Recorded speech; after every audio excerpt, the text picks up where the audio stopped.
Two, as Paul said, the first two seasons were extremely well written, and the writing for season two was extraordinary. Well, I mean, the concept, obviously, coming from Japan, was extraordinary. To have that kind of character development over the entire season. When I auditioned for Ken, I wasn't even supposed to audition for Ken. That was not what they called me in for. They asked me to come in and audition for Vemon, because the previous characters that I had done for the company were all cutesy. You know, so it's like, that's the way they're thinking, cutesy. And it was my own volition to, when I was going around the table and seeing all the characters that were being cast, to audition for that kid. And I had no idea who he was. I mean, there was very little that was given to us as actors, because the directors themselves didn't have the opportunity to see the whole season, so they knew very little about the arcs of all the characters. It wasn't until I got cast as the Digimon Emperor / Ken, and we started going through it, that kind of like layers of an onion started being peeled away to get to the core of who he was. And there are very few times that I can think of as an actor where we are allowed to have that kind of creativity with, you know, the character development, and where he starts from and where he goes to in the middle, and then where he becomes.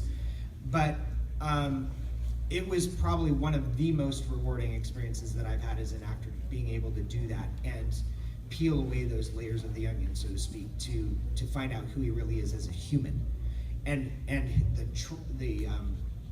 the challenges that he had in being able to do that because of his backstory with his family. I also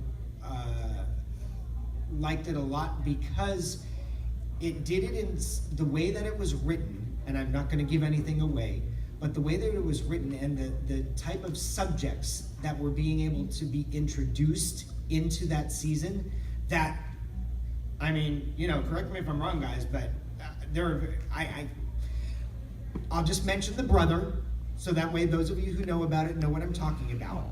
But that type of thing had not been introduced in a cartoon before.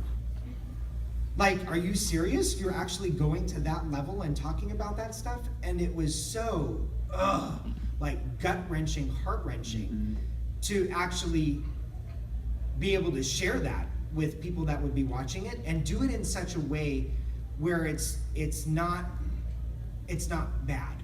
You know what I mean? If that makes sense? Yeah. And to be able to do that and be a part of that whole thing was just amazing. It was just amazing. So. Yeah, one of the nice things about being able to work on a show, in a sense, in its infancy, Yeah. a lot of times the directors would say, all right, this is where we're going at this time, but we're not getting the scripts yet. Okay, so they don't get to do their part of the homework, because a good director is going to know these things backwards and forwards. Right. But if you don't get the script. So many times our performances, what we brought to the characters, would kind of drive the way the writers would do things. So we got to be, in that sense, very much part of the creative process for the writers. And I used to say, when we were doing these, as funny or as touching, as poignant as these things might have been, I would say to the director, I hope the parents are watching this with the kids. A lot of the jokes were designed for the parents. The kids would go like, Yeah. Isn't that normally how cartoons but work? if you were an though? adult watching that, you'd be cracking up, you know. So the writers would put stuff like that in there for the adults to enjoy, and we would have a great time too. It's much more fun that way. Yeah. Yes.